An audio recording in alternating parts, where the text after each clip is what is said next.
بلال، آج ہم احتیاط سے کھیلیں گے. ہمارا کی کہانی یاد ہے؟ ہاں احمد، آج ہم سوچ سمجھ کر آگے بڑھیں گے. بارش تھم چکی تھی مگر پہاڑوں پر ہلکی دھند باقی تھی. بلال اور احمد نالے کے پاس کھیلنے نکلے تھے مگر آج انہوں نے احتیاط کا وعدہ کیا تھا. احمد نے کہا، بلال، ہمار کی کہانی یاد ہے؟ بلال نے جواب دیا، ہاں، وہ اسکول سے آتے ہوئے تتلی کے پیچھے چلی گئی تھی. ہمار بارش میں پتھر کے نیچے پناہ لیے بیٹھی تھی. پوری بستی اسے ڈھونڈ رہی تھی، ہاتھوں میں لالٹینیں پکڑے لوگ. آخرکار ہمار کے انکل اسے ڈھونڈ کر گھبرائے ہوئے گلے لگا لیتے ہیں.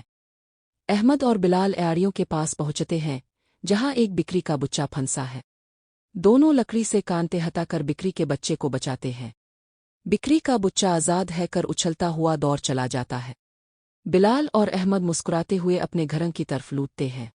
سبق: اصل بہادری یہ ہے کہ مشکل وقت میں سوچ سمجھ کر فیصلہ کیا جائے، نہ کہ جذبات میں بہہ کر.